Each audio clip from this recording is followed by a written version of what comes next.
You are listening to SpeakonRadio.com. Be seen, be heard, be present. The place where entrepreneurs, business owners, speakers, authors, actors, politicians, creative people and media experts are empowered and inspired to broadcast their passion.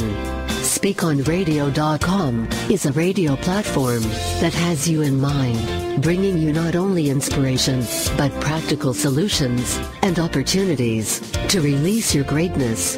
Tune in now at SpeakonRadio.com. That is, SpeakonRadio.com.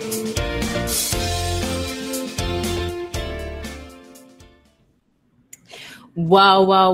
Welcome back to another day on SpeakonRadio.com, where we have amazing show. Based in, at the moment, I'm usually based in London, but today I'm based in LA. That's where I am with my co-host, radio presenter, Marina Nani. And today we're going to be talking business world, attractive clients. And we have a guest all the way from Hawaii. Would you like to say hello? Hey there, this is Kanani all the way from Hawaii. I'm excited to be on with you both. Excellent. Kanani will be co-hosting with us on this business well, attractive ideal clients. I'm still waiting for Marina to I kind of just have to apologize that you may kind of hear breaks or there's some problems with the studio, so do bear with us. Getting it checked, but content is always absolutely amazing. Today, as I said, we're talking about business world, attracting new clients, and some of you may have seen a few posted on Facebook. I hope you, and you haven't, you need to go and look at it. And it's a question. You know, we talk about business. Kanani, you would agree with me that without clients, you don't have business. Whatever it is that you're selling a product or you're selling a service. Agree with me? Yes, of course, absolutely.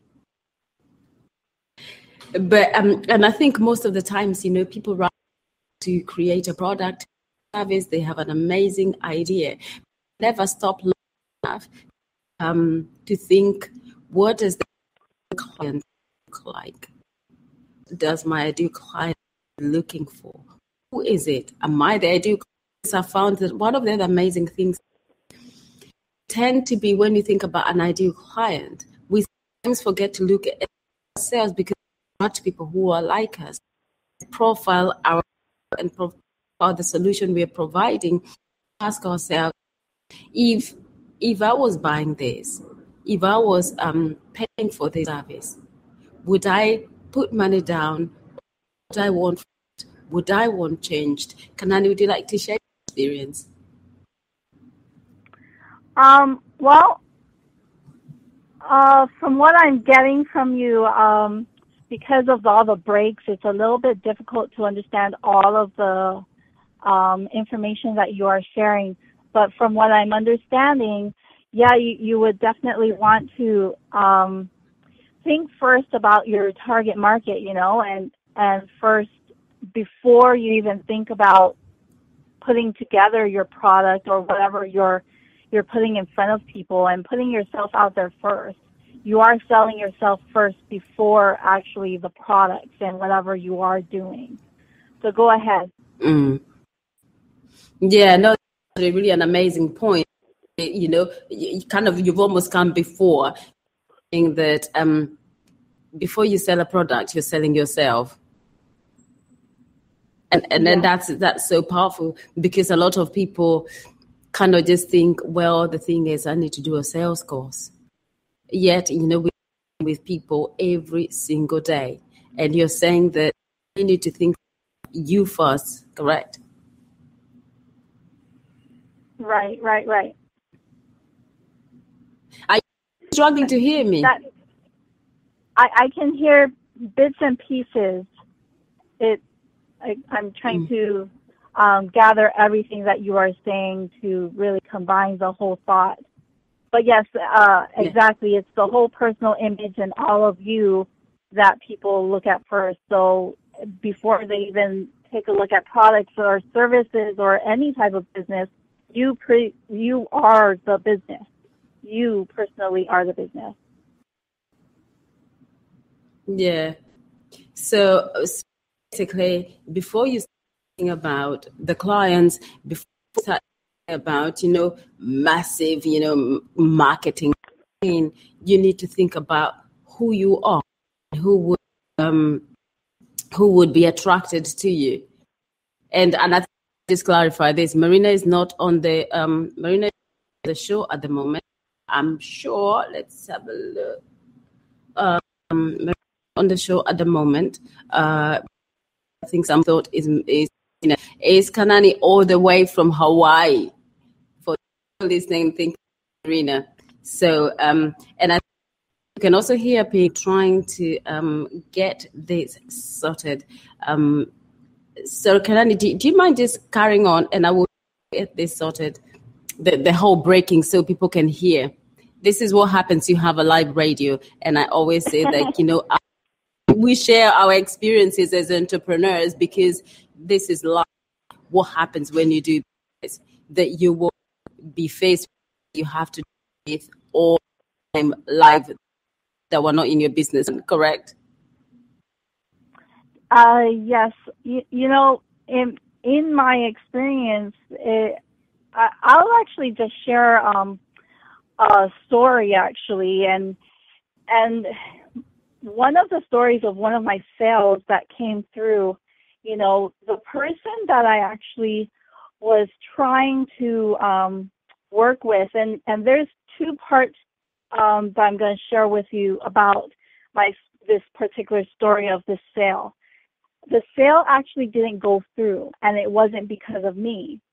What ended up happening was I sat down with this person, and I presented myself, and it was actually the second time that I met up with the person. The first time we just happened to be talking, and we decided to have a business meeting. And during that first initial conversation, that's the reason why he was interested in what I was doing. And that actually set me up for the second presentation. And when I went to the second presentation, it was almost a done deal. He was signing the papers. He enjoyed me. He enjoyed the service that I was providing. But through the ending part of the conversation, I had actually forgotten that it was business, and instead he opened up for a more open conversation, and there was something that I said that triggered him to stop signing the paper right on the spot, and he told me, "I cannot do business with you. You're a really good person, and I really love your heart, but because of this one small thing, I cannot do business with you." And it was I didn't think it was anything that would even spark someone not to sign up with me, So there's two lessons to that story. Is number one, the way that I got him to the second interview or presentation was through me. It was me first. But then what also got him to stop signing up was me. Something just right at the nip. Instead of keeping it to a business conversation, it ended up going into a personal conversation that I did not anticipate would actually trigger a negative reaction. So you as a person is always being judged prior to any other business and any business deal. And that was a very hard lesson for me to learn, but hopefully, just in that one story, people will at least take something away that it can trigger something positive or something negative. Go ahead, Sarah. Yeah, and and it's very interesting that you say that because, we have this thing, I have this thing that says, your business, whatever you're doing is just an extension of you. So sometimes we try and separate ourselves from the business, and people kind of tend to think, whatever I do in my private life really doesn't matter. Business is my life is my life. And I kind of really, really disagree with that. really disagree with that. And I do apologize for the ping. We're trying to sort out the audio with the support desk. Yeah, I totally disagree with that you can't, it's almost like you can't live a double life. You know, you have the face that you present to the world out there in terms of as a business person, and at home or in your private life, you're living a completely different life, because the reality is, obviously, depending on what your private life that you wouldn't want your business partners to find out. Probably if they did find out, they would never probably do business with you. Because what is it? Because what is it that you're doing that you think would impact on your business? It can't be very positive, or it can't be in line with the person that you're presenting yourself to be.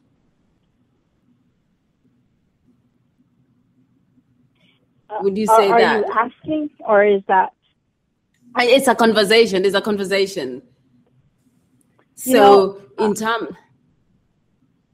Sorry, go on. I personally would, say that, it is anything in your life. And I actually had talked to 2 different mentors about this, that also involves politics and religious issues.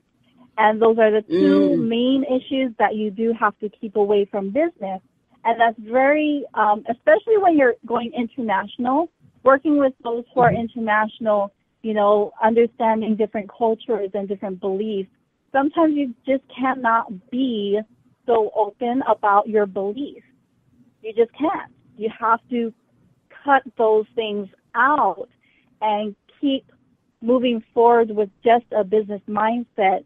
And hopefully, if people do find out eventually somewhere online or somehow, that people will still want to do business with you. It's a very difficult place to be in, but that was actually one of the main reasons why that sign-up didn't happen, was for one of those particular reasons. And so when you're dealing with business, even though you're trying to live a whole different life at home, everything about you, and I remember one of my mentors telling me a story of how his wife would send him to the someplace to get groceries, the supermarket, and instead of just going in jeans, he had to completely dress up. And his wife asked him, "Why are you dressing up just to go get groceries?" And he said, "Well, because if I happen to meet someone, I'm representing my company and my business too." So even in regular life, he said, you still have to be on watch that whatever you're doing, if you happen to run into somebody while taking care of your kids or while dropping off people wherever they need to go or grocery shopping, that your presentation still is whatever you are doing. It is your business. So if you meet somebody, oh my goodness, and they think you're horrible or your dress is not right, then they are judging that. Are they going to want to do business with you? Oh, go ahead, Sarah. Yeah, no. It's actually very interesting because sort of many things that will come to mind. And obviously today, a lot of people who are clued up, people don't do the kind of old salesy. And this is what we're talking about, like attracting ideal clients. We talk about attraction marketing, people that see you, people that like you as you are, whether you wear like your casual jeans, whether you have your ripped up shirts or whatever the image that you portray. You're looking to be as yourself as possible. That kind of old stereotype that, you're trying to craft an image that almost inconveniences the who you are in order to impress other people for business. I think that's kind of going out the window. That's almost like so old school. So I want to do business with people who are attracted to the true self, the true who I am, not kind of the old way of stereotyping that, because that stories are kind of really funny. Even you're going to the grocery store, get your high heels out and get whatever. And like under normal circumstances, if you're not trying to, to maintain